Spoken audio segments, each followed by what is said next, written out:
নমস্কার বন্ধুরা, মামনি রান্নাঘর স্পেস ফুটে আপনাদেরকে আবারও অনেক অনেক স্বাগত জানিয়ে আজকে আবার একটা নতুন ধরনের রেসিপি নিয়ে চলে এসেছি। ইলিশ মাছ আর ছোলা কচু দিয়ে রান্না করব। কেউ আবার শাওয়ার কচুও বলে। শাওয়ার কচুর যে মূল গোড়াটা থাকে আর কি, ওটা দিয়েই আর কি ইলিশ মাছের ঝোল বানাবো কচু দিয়ে। পুরো ভিডিওটা আপনারা দেখবেন প্রথম থেকে শেষ পর্যন্ত। আশা করছি আপনাদের খুবই ভালো লাগবে। চলো প্রথমে লবণ দিয়ে মাখিয়ে নেবো। এখানে মাছ নিয়ে নিয়েছি, কেটে নিয়েছি আগে থেকে। মাছে লবণ দিয়ে দেবো, মাঝে স্বাদ মতো লবণ দেব, মতন হলুদ দিয়ে দেব,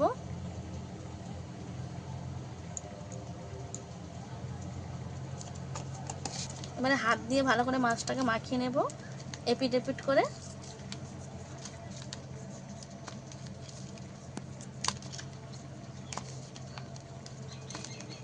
প্রচন্ড পরিমাণে ইলিশ পাওয়া যাচ্ছে।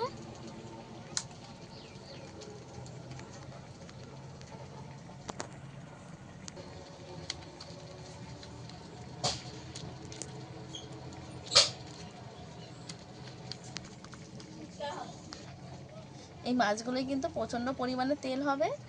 মাছগুলোর সাইজ দেখেছেন কত বড় বড়। একটু বড় সাইজের ইলিশ মাছ হলে একটু ভালো খেতে লাগে। সবগুলো আমি মাখিয়ে নিয়েছি ইলিশ মাছ। এবার আমি এটাকে রেখে দেবো এক সাইডে। এবারে কচু কেটে নেব। এখান থেকে নিয়ে কচুর শাক রান্না করে নিয়েছি। আর এই যে কচুটা আছে, এটা কেউ ছোলা কচুও বলে, কেউ আবার সাগর কচুও বলে। কেটে নেব।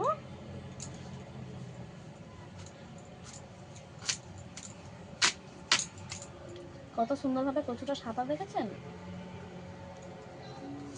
একটু বেশি বেশি করে বাদি বাদি খোলাটা ফেলে দেব। গায়ের ছালটা একটু বাদিয়ে ছাড়িয়ে নিতে হবে।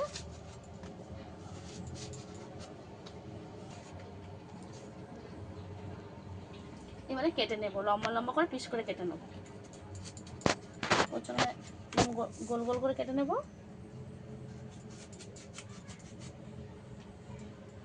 ইলিশ মাছের সঙ্গে কিন্তু এই কচু হেভি লাগে খেতে।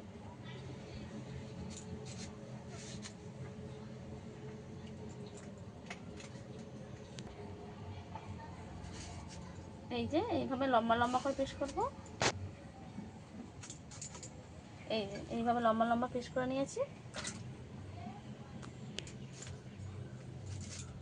আমাদের বাড়িতে বর্ষাকাল পড়া মানে এই কচু দিয়ে ইলিশ মাছ হবেই একবার হলেও।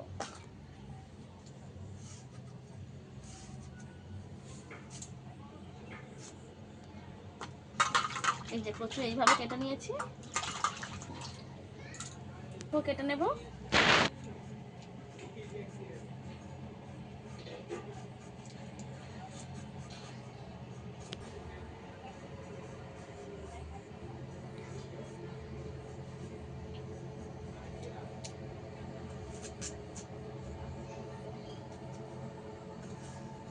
যেহেতু আমি কচু লম্বা লম্বা করে কেটেছি, আলুও লম্বা লম্বা করে কাটবো।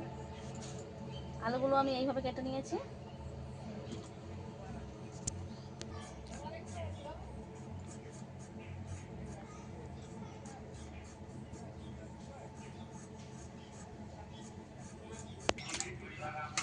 এই আলুর কচুটা হলেই হয়ে যাবে, আর কিছু দেবো না।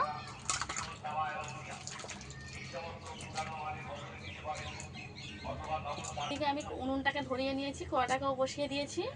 দেবো, ভাপিয়ে নেব।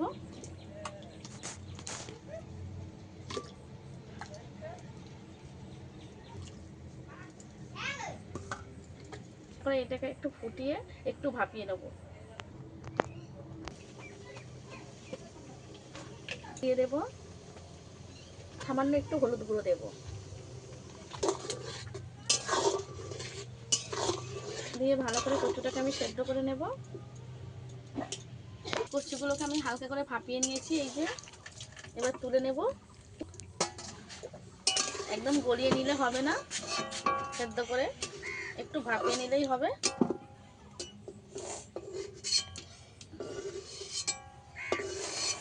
এই নিয়েছি, কড়া পরিষ্কার করে নিয়েছি। এবার মাছটাকে ভেজে নেব। গরম হয়ে গেছে, তেল দিয়ে দেব। কড়া গরম হয়ে গেছে, মাছ ভেজে নেব।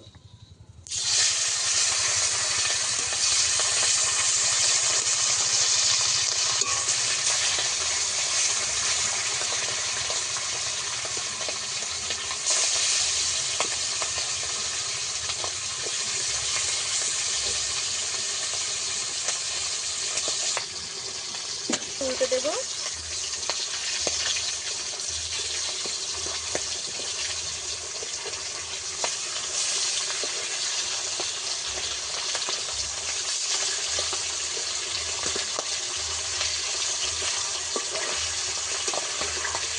মাছগুলো আমি বেশি কড়া করে ভাজবো না, একটু হালকা করে ভাজবো। মাছগুলো আমি এইভাবে ভেজে নিয়েছি, তুলে নেব। ইলিশ মাছ এর থেকে বেশি ভেজে নিলে ইলিশ মাছের তেল বাড়িয়ে গেলে বেশি স্বাদ লাগবে না।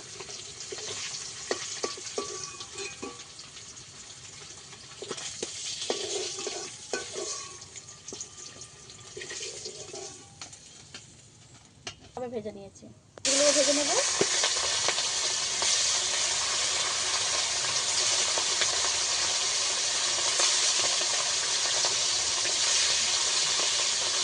এবার আমি সব মাছগুলো একসঙ্গে দিয়ে দেবো।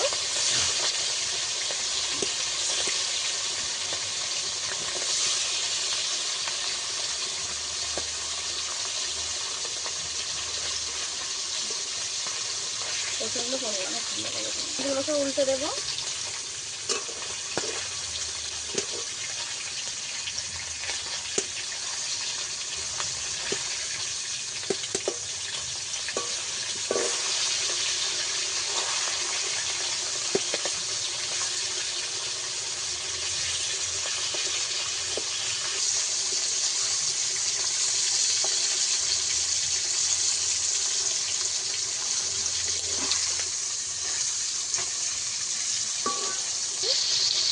একটু উল্টে দেবো।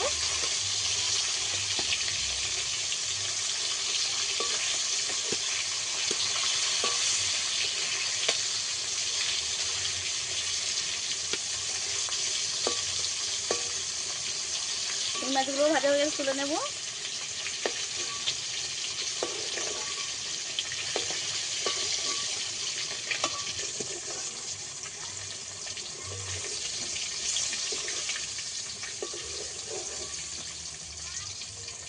তারপরে কিন্তু এতে অনেকটাই তেলও বাড়িয়েছে, আমি তেল দিয়েছিলাম, আবারও বেরিয়েছে ইলিশ মাছের তেল।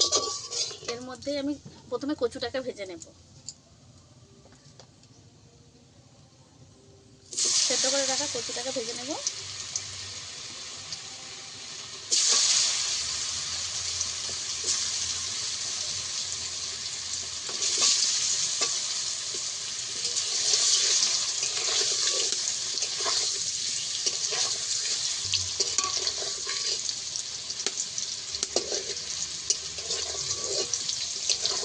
তার সময় আবার একটু লবণ দিয়ে দেবো, যেহেতু আমি জলের মধ্যে লবণ দিয়েছিলাম, অতটা লবণ ওর মধ্যে ঢুকবে না। আর হালকা করে হলুদ দিয়ে দেবো।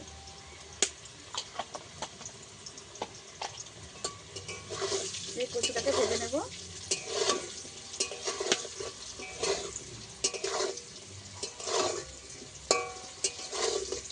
এইভাবে ভেজে নিয়েছি, তুলে নেব।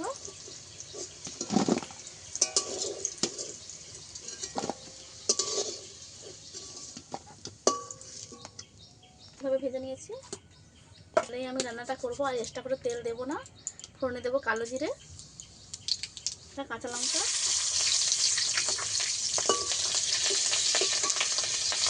কেটে রাখা আলু দিয়ে দেবো।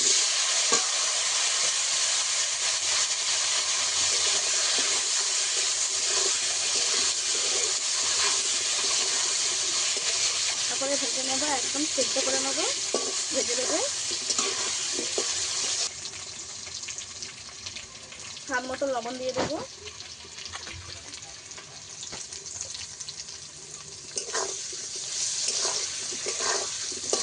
আলুটা লবণ দিয়ে ভাজলে ভালোভাবে আলুটা সেদ্ধ হয়ে যাবে তাড়াতাড়ি, আর লবণটাও আলুর মধ্যে ঢুকে যাবে।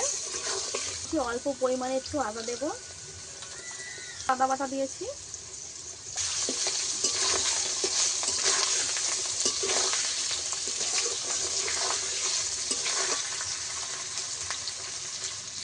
পরিমাণ মতন হলুদ গুঁড়ো দিয়ে দেবো। যেহেতু আমি কাঁচা লঙ্কা দিয়েছি, অল্প একটু লঙ্কার গুঁড়ো দেবো। দিয়ে কিছুক্ষণ কষিয়ে নেবো।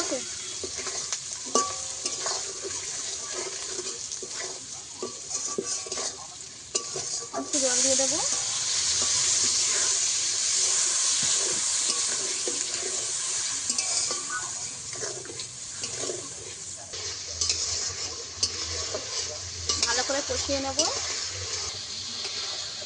প্রায় সেদ্ধ হয়ে গেছে, এই যে কঞ্চি মারলেই কেটে যাচ্ছে।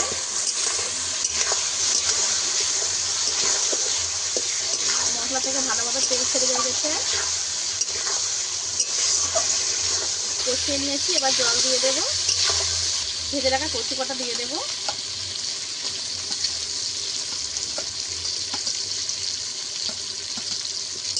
মশলার সঙ্গে একটু কচুটাকে নেড়ে এপিট এপিট করে দেবো।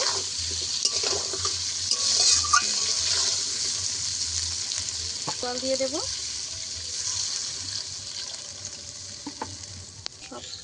সমস্ত জিনিস সেদ্ধ হয়ে গেছে, তাই আমি বেশি জল দেবো না, অল্প করেই জল দেবো।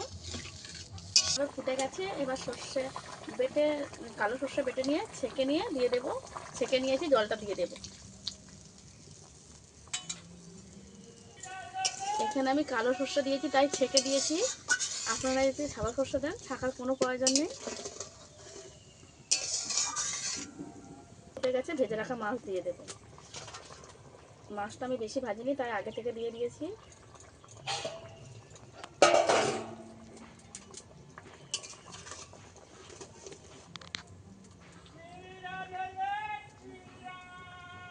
এবারে মাছগুলোকে একটু বিছিয়ে দেবো, দিয়ে ভালো করে ফুটিয়ে নেব।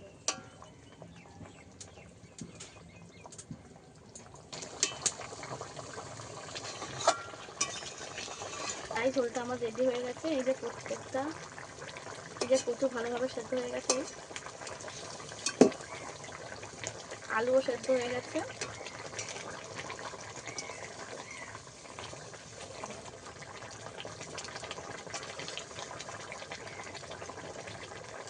রেডি হয়ে গেছে, নামিয়ে নেব। একদম রেডি হয়ে গেছে, নামিয়ে নিয়েছি। কিছুক্ষণ পরে আপনাদেরকে দেখাচ্ছি এই রান্নাটা কেমন হয়েছে। এই রেসিপিটা কিন্তু বানানোর সময় অবশ্যই করে মাছ ভাজার তেলেতে এই রেসিপিটা বানাবেন, যাতে করে কি হবে, এই ঝোলটাতে মাছের একটা দারুণ সুগন্ধ বেরোবে। আমার এখানে এই মাছটা কিন্তু খুব সুন্দরভাবে রান্না হয়েছে। আর যে আমি রান্না করেছি, আমি ভালো বলছি, কিন্তু না, আপনারাও এইভাবে বানিয়ে দেখবেন, আপনাদেরও খুবই ভালো লাগবে। আমরা তো অনেক রকমভাবে কচু কচু ইলিশ মাছ রান্না করে খেয়েছি, কিন্তু কচু দিয়ে এই মাছটা কিন্তু দুর্দান্ত স্বাদের হয়। আপনারা একবার বানিয়ে আমাকে কমেন্টে জানাবেন যে কেমন হয়েছে। আর রেসিপি ভালো লাগলে লাইক শেয়ার করে আমার পাশে থাকবেন। আজকে ভিডিও এই পর্যন্তই, দেখা হচ্ছে নতুন কোনো ভিডিও নিয়ে। ততক্ষণে ভালো থাকবেন, সুস্থ থাকবেন।